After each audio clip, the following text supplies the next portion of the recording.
What is a coach? A coach is someone who helps you perform better than you would on your own. Not a boss, not a cheerleader, not a lecturer. Coach is going to observe you, correct you, challenge you, and support you so you improve faster and more consistently. Think of a sports coach that may have moved your stance by 1 inch and suddenly your shot improves. Or a music teacher that slows you down and keeps you from being sloppy. Even if it was a driving instructor who calmly says to brake now before it gets really expensive. A coach sees what you can't see while you're busy doing the action. That's so important to have somebody who's observing you and then can help you diagnose and make small changes, sometimes major changes. So imagine you're in Little League and the coach tells you to keep your eye on the ball, kid. So what do? You literally watch the ball go by and forget to swing, right? So the lesson there is instruction without understanding is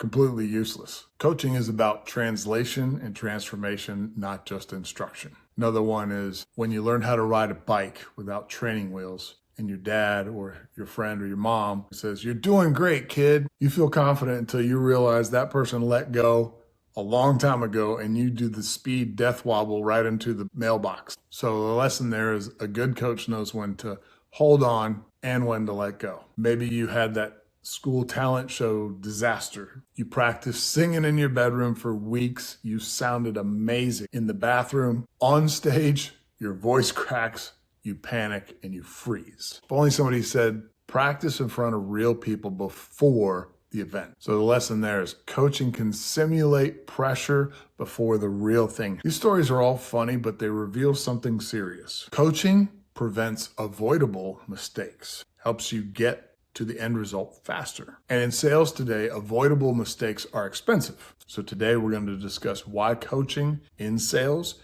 is more crucial now than ever. We're in an era of rapid change. Things like AI, automation, CRM evolution. I had a friend of mine tell me the other day that he had a few phone calls that were recorded, analyzed by AI, sent to his boss, reviewed back. And so he did a great job, but the rest of the team is being held to a certain standard. So AI is creating this information piece that's never been used before and judging talent. It's kind of like American Idol for your sales pitch. I've also talked about how informed buyers are researching prior to even talking to you.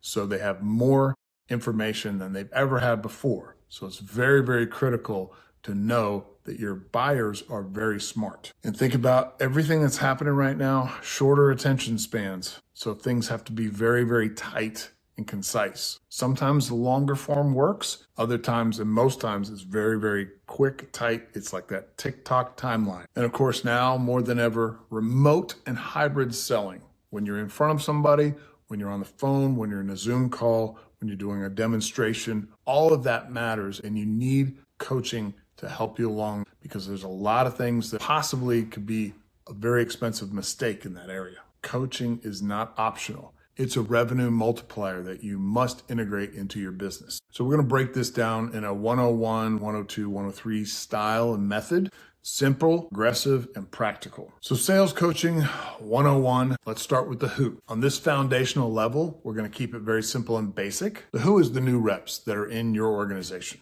Could also be the underperforming reps and some managers that might be transitioning into leaders. Anyone that's lacking process clarity. They need to understand the sales process from the beginning to the end, from the cradle to the grave. So let's get into the what. The core fundamentals of what is number one, prospecting basics. I've shared with you guys before that I had a list of 100 prospects that I had to call every single day. I had to smile and dial. And gone are those days because quality over quantity every day beats out the old way of doing sales. So now it's about doing some research. We've talked about using AI to help with some of that research, possibly a virtual assistant to kind of pull in some information so you're more in line with going after the sale, going after the target. Number two, discovery questions. You want to discover what it is that your customer or your client or your target is looking for. What's the problem that you're going to solve? Number three, there's going to be objections. That's good. you've got to figure out how to handle those objections. So we'll go in and dive into that a little bit later. Number 4, closing techniques. How are you going to get the customer to make a decision and move forward to the next steps? There's many top programs out there like Carnegie training and Sandler training and a lot of other things that we could list out there that you could dive in deeper. You may have already been exposed to some of those things. And I'll tell you, there's so many different programs. Sometimes it can be overwhelming. Other things that you want to do is just constantly have a recurring method. You want to emphasize all the fundamentals before you get into serious tactics. You want to emphasize all the basics and the fundamentals, keeping it simple, stupid, right?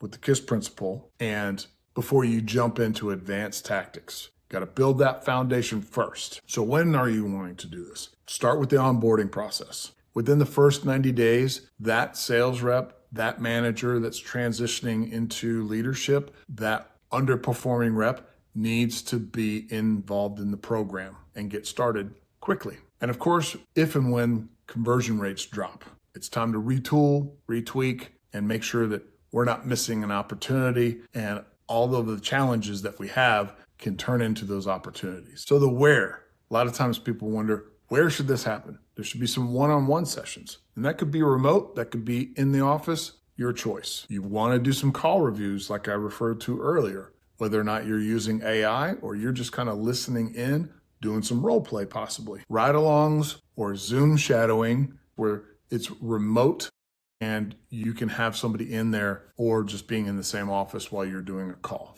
Definitely role play sessions is awkward, but it's helpful. That's part of the coaching. When you think of any kind of sports coaching and you have somebody doing reps, you're putting in that time and that effort. The reason why there's a gym in most every sports team is because all of that work that's being done is laying the foundation so that way that athlete, that superstar can be more powerful, execute quicker, faster, stronger. It's the same thing with sales.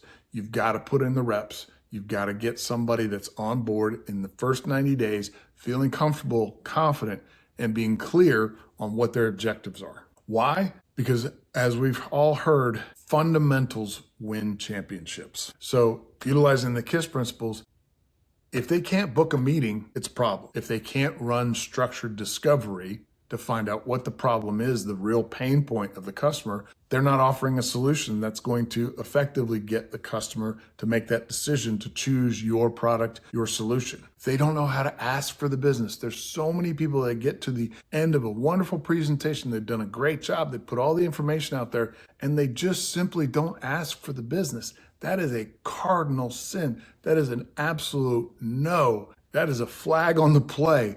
Those are the moments when it's just like, you're right there. You're about to cross the line, the finish line, the goal line, whatever it is, and get to stand on the podium, raise the trophy, ask for the sale. You got to ask for the business. Hey, if I do all of these things, will you give us a shot? Will you let us earn your business? Or there's a simple close that this one guy used that I steal from time to time. It's like, let's do this. Are we ready to do this? Let's do this. Gets excited about it. Nothing else matters. So if they can't do all those things, nothing else matters. It's game over. How? Using the rule of 3. I'll give you some insight on that. I've done a lot of videos about that. 1, got to teach it. 2, you got to practice it. 3, you got to review it. You inspect what you expect.